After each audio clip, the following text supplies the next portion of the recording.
Kremasi. Masih bangga ya Pak.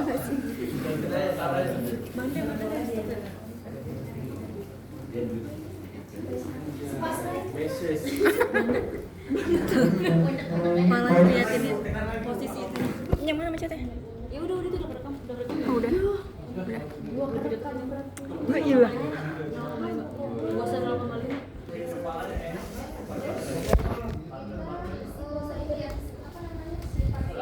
Kalau rambutnya agak gimbal, agak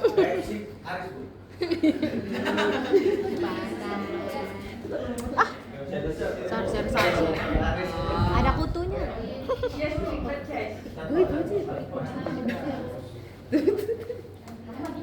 Najis.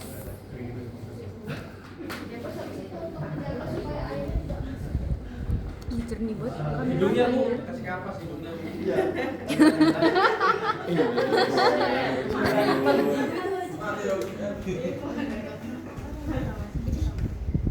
Tadi lu nyuruh geser. Hidungnya Bu. Hidung. TikTok teman gue itu Padahal itu gue baru mulai. Iya, mau nih mah kalau nonton tuh nggak gitu lah. orang nonton banyak itu masih beri. Itu gue baru mulai. Ini beneran.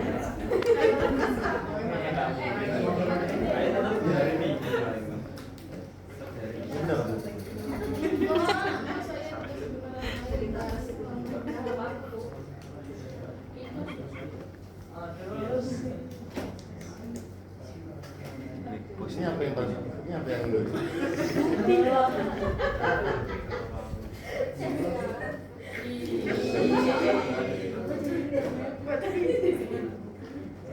Posisi kayak gini kita tinggal semua ini nggak ada yang tahu nih bocah.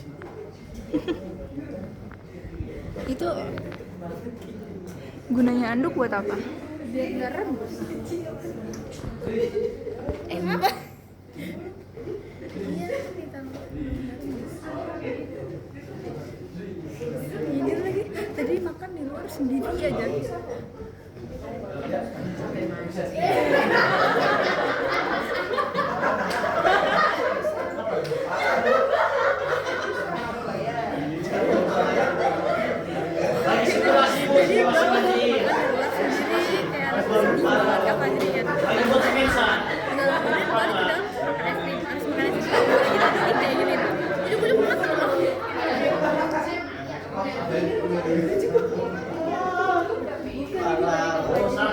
Pas ini orang lagi buat simulasi itu sangat berpikir keras itu.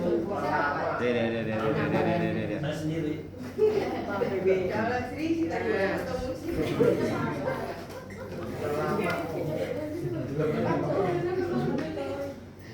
Ibu gunanya anduk buat apa, Ibu?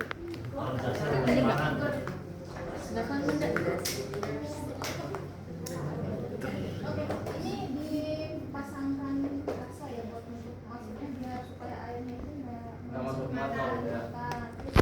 Hidung juga Bu. Hidung Bu. Di sini sih kalau di sana. Kalau Kasih kapas baru.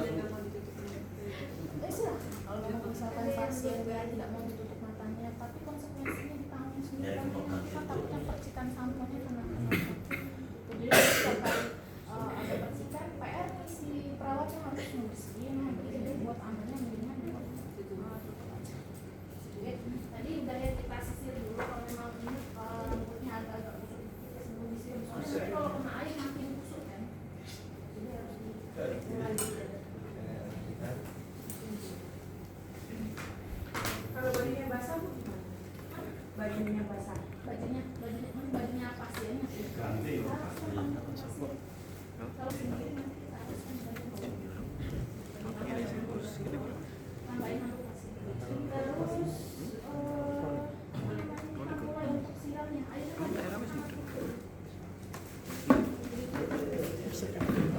kan tadi satu aja ya jadinya ya?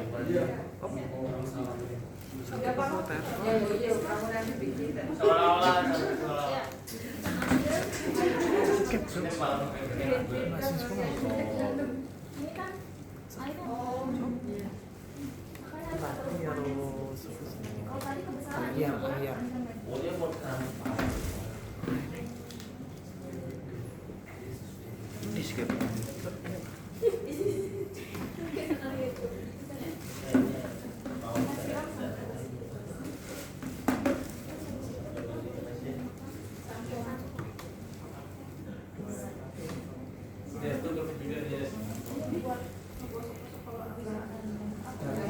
lagi.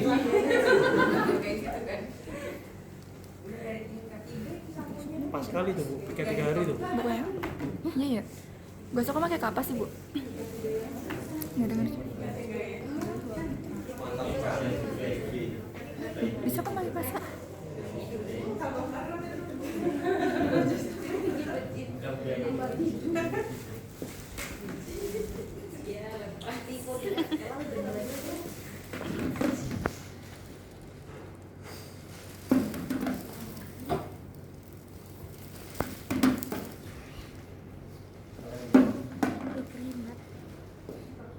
Itu airnya kena ke semua.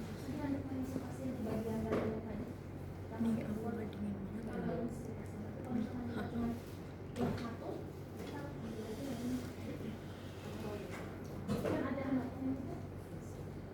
Jadi yang itu nggak basah ya Bu ya?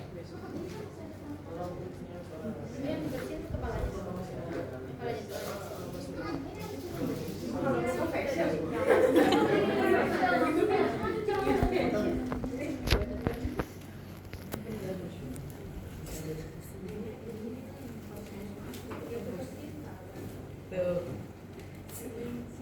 Tergantung aja ya kalau kita lebih gitu ya.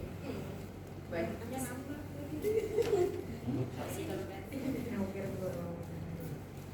Ini lah udah bocor.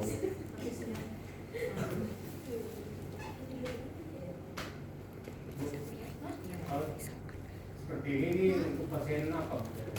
Pasien yang tidak bisa melakukan mobilisasi secara mandiri, terbatas pergerakannya. Terus gimana kalau biar gampang tuh ditunggu aja kan begini. Ini apa namanya komplikasi yang dialami oleh pasien. Bisa saja pasien merasa pusing pada saat itu. Ya itu kita lebih PR lagi, kalau pasien tiba-tiba pusing kita harus menghentikan kegiatan di tengah-tengah. Gitu ya. Termasuk dengan kita melakukan posisi seperti ini pun itu pasti akan ada resikonya. Misalkan pasiennya merasa dingin di tengah kita proses membersihkan rambut. Kalau misalkan tiba-tiba, suster ini kenapa saya perasaannya dingin ya? Nah kalau misalkan perasaannya dingin, nanti cepat-cepat ngambil kain yang lain ditutupi si pasien atau dengan menggunakan selimut yang ada. Itu diamankan dulu, kalau kondisi sudah agak stabil baru kita lanjutkan. Tapi kalau memang misalkan tidak bisa ditangani lagi, kita harus cepat-cepat segera menyelesaikan. Jadi kondisinya memang kita harus lihat progres dari si pasien selama prosesnya, dan harus dimiringkan posisinya, jangan posisi lurus seperti ini, agak susah nanti. Jadi dia agak ke pinggir kepalanya pasien ini menyerong. Kira-kira tergambar nggak siapa? Irwan, ya. Nah kemudian ini rambutnya yang tidak kering, ya kan masih basah nih setelah disiram, itu nanti lap seperti ini. Jadi tepuk-tepuk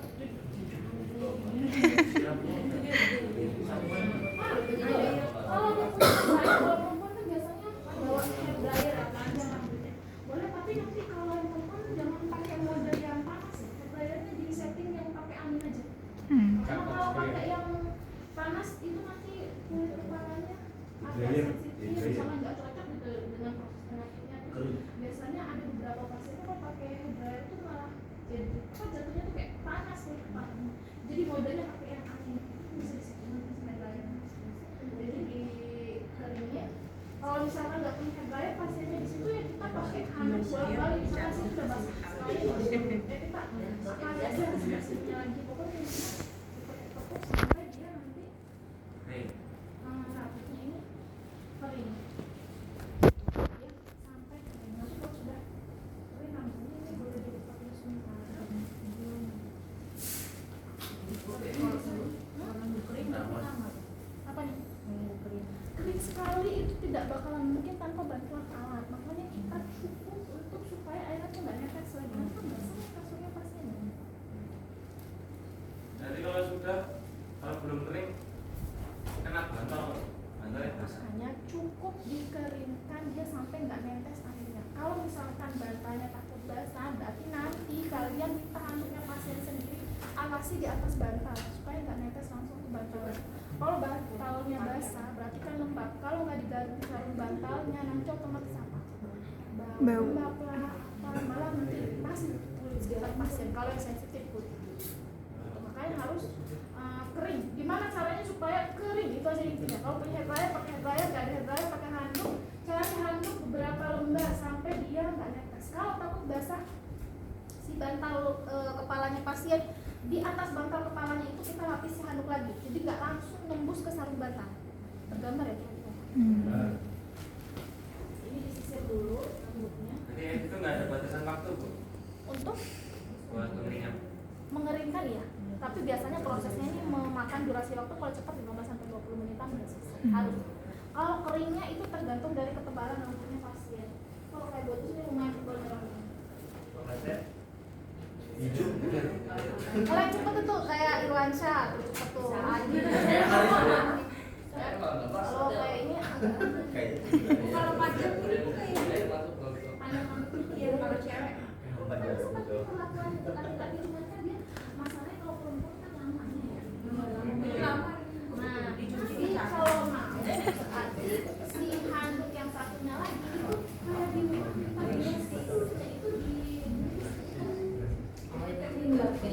di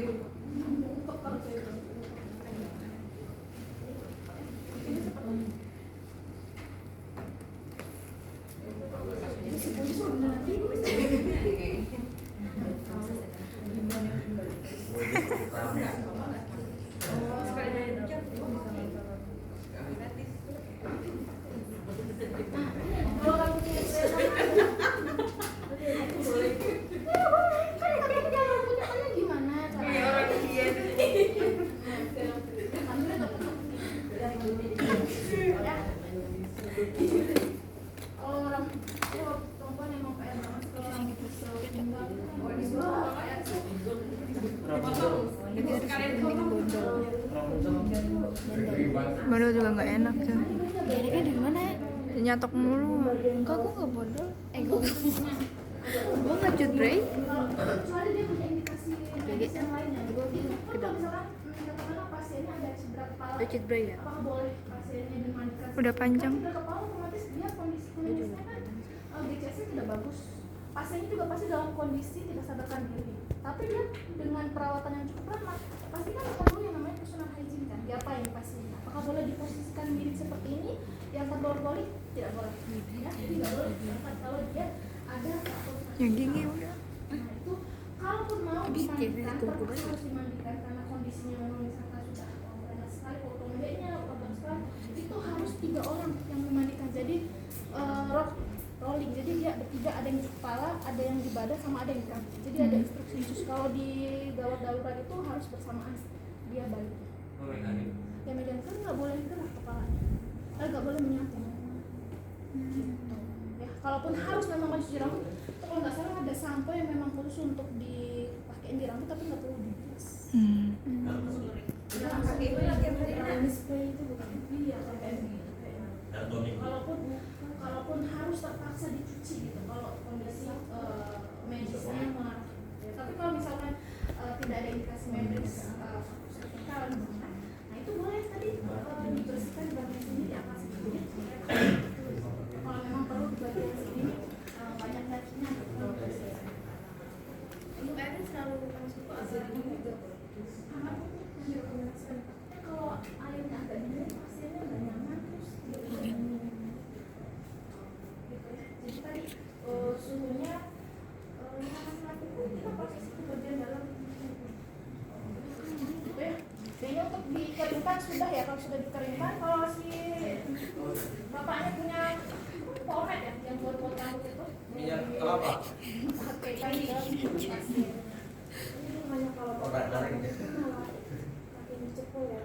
Makin kayak lebih berminyak nggak sih? Tahu lah kalau yang laki-laki pakai apa? Pokoknya vitamin rambut ya. Kalau perempuan kan nggak bisa Ada nutrisional.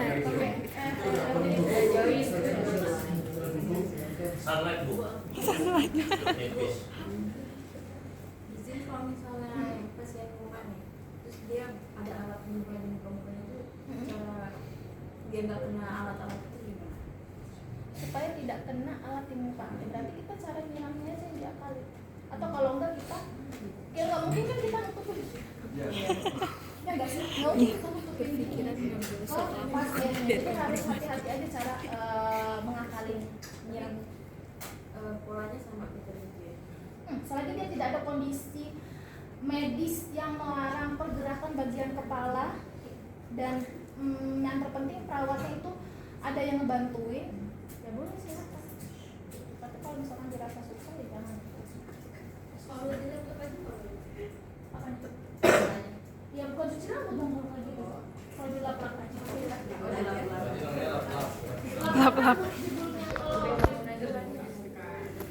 Oke, nanti kalau sudah seperti ini boleh dikembalikan lagi apa? Boleh kembali ke posisi semula. Nah, nanti boleh disetting lagi terus posisinya kalau enak semicolor dikasih semicolor.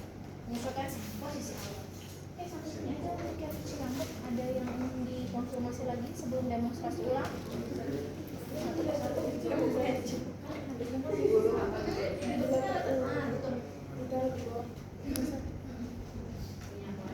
Kalau mau aman, takut basah ya kita bisa minta.